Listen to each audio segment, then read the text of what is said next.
Messi! Messi! Messi, s'il te plaît, per favor! S'il te plaît, Messi! S'il te plaît! Messi, s'il te plaît! Messi, per favor!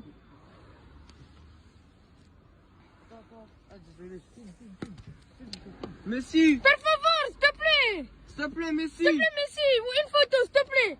Une photo, s'il te plaît, Messi! Messi! Photo, Messi! Messi, gros! Messi, photo, s'il Messi te en plaît! direct du tour des loges! Messi! Messi! L'équipe, j'espère que vous allez bien. Aujourd'hui, nouveau Actu Foot. Si Messi a pas l'air des plus heureux à Paris, c'est vite le contraire. Lors des retrouvailles avec la sélection argentine, les champions du monde étaient de retour à Buenos Aires jeudi dernier pour jouer un match amical contre le Panama et surtout fêter leur titre avec le public argentin. Emiliano Martinez aura pas regretté bien longtemps le fait de célébrer de la sorte. Plus sérieusement, en parlant de match amical, un mot sur le Maroc, vainqueur du Brésil, aka la nation en tête du classement FIFA. Les hommes de Regragui confirment d'entrée après une Coupe du Monde historique et qui plus est avec le début du Ramadan. Respect. Bref, les amis, c'est le moment de faire le bilan sur les éliminatoires de l'Euro 2024 avec quelques informations complémentaires, dont la nouvelle valse des entraîneurs en cours ou encore l'interview de Nasser Al-Khelaifi dans les colonnes de Marca. Au passage, ce soir, l'équipe de France affronte l'Irlande et c'est l'occasion de tenter un prono sur Betclic. J'avais vu juste pour le choc face aux Pays-Bas avec Mbappé buteur. Je sens maintenant une victoire des Bleus, certes, mais par au moins 2 buts d'écart pour augmenter la cote. Si certains veulent me suivre, le code Lexity permet toujours de bénéficier jusqu'à 100 € de freebet si le premier pari est perdant. Je rappelle encore que les jeux d'argent sont interdits aux mineurs, que jouer comporte des risques et qu'il faut toujours jouer dans la limite du raisonnable. Les trêves internationales sont souvent décriées par rapport au foot de club, sauf qu'il y a parfois de quoi aller dans le vent contraire. Hier, le Kazakhstan a créé la surprise contre le Danemark pour la deuxième journée du tour de qualification au championnat d'Europe. Les Rouges et Blancs pensaient avoir plié le match à la pause grâce à deux réalisations de Rasmus Højlund, auteur de 5 buts sur les 2 derniers matchs de la sélection danoise, avant que les Léopards des Neiges n'inversent la tendance à partir de la 73e minute pour prendre les 3 points et la 3e place du groupe. Et alors, que dire du but de l'égalisation? Darabayev, on a l'approche de la surface. Des images valent mieux que 1000 mots. Les amis, avant de poursuivre sur la suite, je compte sur vous pour éclater la vidéo de j'aime pour le soutien, le référencement et parce que la chaîne en a besoin. Le discours est le même que d'habitude, mais c'est réel. Merci vraiment à ceux qui le feront, vous êtes des boss. Alors l'équipe de France pouvait pas espérer meilleure entame des éliminatoires du championnat d'Europe. J'ai déjà dédié une vidéo sur la large victoire des Bleus en réception des Pays-Bas, donc inutile de remettre le couvert. Par contre, je voulais passer en revue 2 déclarations de Mbappé. Le nouveau capitaine de la sélection tricolore a d'une part lancé un message énigmatique au PSG, ou du moins une comparaison entre le 11 de l'équipe de France et le 11 du club de la capitale. Je cite: la vie est beaucoup plus facile quand vous jouez dans une équipe qui est bonne.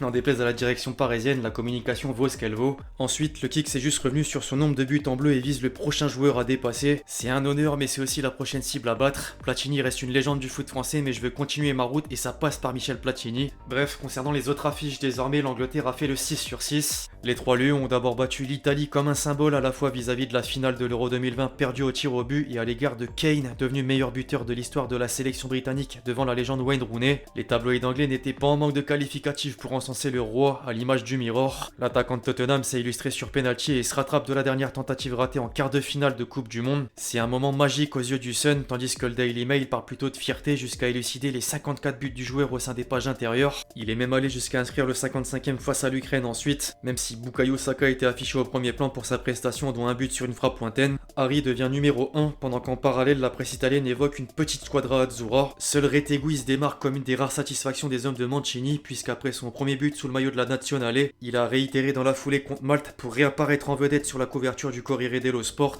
Alors l'Italie a Retegui, l'Espagne a Joselu, je sais pas vraiment comment on prononce. L'aurora du successeur de Luis Enrique n'a pas tremblé contre la Norvège et le doit en partie à l'attaquant de l'Espagnol Barcelone, entré à 10 minutes du coup de sifflet final pour inscrire un doublé. Les quotidiens espagnols mentionnent les débuts triomphants à titre personnel comme collectif. Au rayon des records, je demande maintenant un certain Cristiano Ronaldo. Le Portugal avait 2 adversaires plus qu'abordables pour lancer la campagne de qualification à l'Euro 2024. La première de Roberto Martinez sur le banc de la sélection portugaise s'est soldée par une victoire écrasante sur le Liechtenstein. L'occasion pour l'homme aux 5 ballons d'or de marquer à 2 reprises, dont un coup franc, et d'enregistrer un nouveau record. Il disputait son 197e match avec la Seleção pour devenir le joueur le plus capé de l'histoire des sélections. La presse portugaise n'a même pas eu le temps de savourer que Ronaldo mettait un autre doublé contre le Luxembourg. Record a tranché pour un Portugal de luxe, buteur par 6 fois. C'est passé en un clin d'œil pour Journal des Noticias, alors qu'Abola préfère mettre en avant les joueurs à l'initiative des buts de la rencontre avec Bernardo Silva, Joao Félix ou encore Raphaël Leao. En parallèle, les journalistes luxembourgeois constatent simplement la douche froide subie par les Lions rouges. La Seleção allait trop vite pour les coéquipiers de Maxime Chanot, mené 4-0 après seulement 30 minutes de jeu. Au passage, le voisin belge s'est imposé au pays d'un certain Zlatan Ibrahimovic grâce à un triplé de Lukaku présent sur la une de la dernière heure.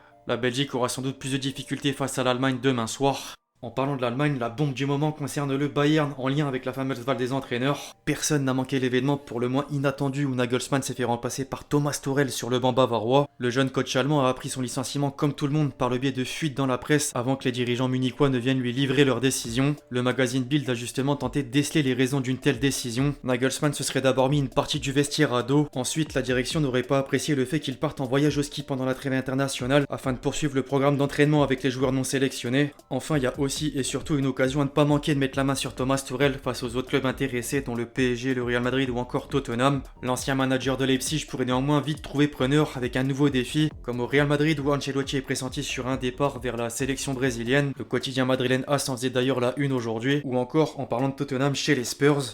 Ce qui devait arriver arriva pour Antonio Conte après son coup de sang. Il est officiellement plus l'entraîneur de Tottenham et certains croient savoir pourquoi. Un certain Fabio Caressa a déclaré dans les colonnes de Sky Italia que Conte est le seul à pouvoir aider le Paris Saint-Germain à remporter la Ligue des Champions. Antonio peut le faire et il est le seul, mais le PSG ira à Thiago Motta, il y a une rencontre avec lui. Ensuite, les choses peuvent changer. Thiago Motta connaît l'environnement et il est un peu en avance, pour reprendre les propos. Chez les consultants, il y a un autre nom qui ressort dernièrement. Roten explique par exemple qu'il ne faut pas aller chercher plus loin que José Mourinho. Il n'hésitera pas à mettre les joueurs devant leurs responsabilités et surtout, c'est un putain de passionné. C'est l'inverse en revanche pour Daniel Riolo. Mais il y a vraiment des gens qui pensent que Mourinho serait une bonne idée pour le PSG. Ces gens-là ont-ils suivi ce qu'a fait ce coach depuis 8 ans? Embrouille dans les clubs, embrouille avec les joueurs et crise partout. Les amis et en particulier les supporters parisiens, n'hésitez pas à me dire ce que vous en pensez dans les commentaires. En attendant, c'est le moment de revenir sur l'entretien de Nasser Al-Khelaifi pour Marca dans lequel il a répondu à pas mal de questions intéressantes. J'ai retenu quelques déclarations comme d'habitude, à commencer sur le trio Mbappé, Messi, Sergio Ramos. Je cite, « Les gens veulent savoir ce qui se passe, nous nous concentrons sur la possibilité de les voir rester. Nous allons examiner ce que nous faisons et comment nous assurer que nous pouvons continuer, que nous faisons les choses correctement et que nous nous développons. C'est pas tout. Nous n'allons pas commettre d'erreurs. Je pense qu'il est très important que nous nous concentrons maintenant sur notre saison. Nous nous concentrons sur la jeunesse et les jeunes talents. Nous continuerons à investir dans le club et dans la transformation de l'avenir au sein du centre de formation. Sur les échecs en C1, ensuite, il y a beaucoup de détails, c'est pas facile de gagner. Il y a beaucoup de grands clubs qui se battent pour y arriver. Il n'y a pas de marge d'erreur. En Ligue des Champions, vous le payez cher. Il y a de la pression parce qu'il y a beaucoup d'équipes qui se qualifient et beaucoup de très grands clubs. C'est pas tout, une fois de plus. Je pense que nous devons continuer à travailler. Nous avons 3 superstars, mais aussi d'autres talents fantastiques. Ces 4 dernières années ont été fantastiques. Nous avons atteint la finale et il est important de s'améliorer chaque année en tant que club et d'améliorer l'équipe. Affaire à suivre. A mon tour, te répondre à une question que vous avez posée dans les commentaires du dernier Actu Foot. Penses-tu que Lens va réussir à tenir sa place sur le podium pour la Ligue des Champions? Vous aimez trop que je porte l'œil à des équipes et en particulier mon club de cœur. En vrai, j'aime pas m'avancer, mais je suis plutôt optimiste et j'espère que les 10 prochaines finales, parce que c'est des finales et 10 derniers matchs de championnat, seront réussis. Je dis pas oui, je dis pas non, par contre n'hésitez pas à répondre dans les commentaires. Second poteau,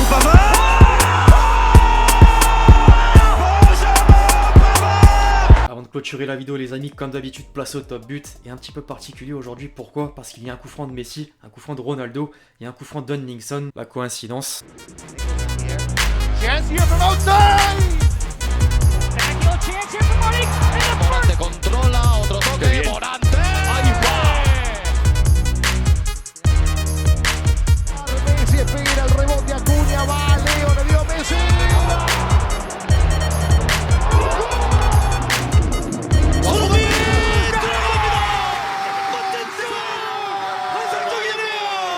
Enfin bref, l'équipe c'est tout pour l'actu foot du jour, j'espère que vous l'avez kiffé, je compte sur vous si c'est le cas pour lâcher votre meilleur pouce bleu, très important. Pensez à lâcher votre commentaire et votre question pour le prochain épisode, puis d'ici là on se retrouve très vite sur la chaîne pour de nouvelles vidéos, c'était Lexti, ciao ciao.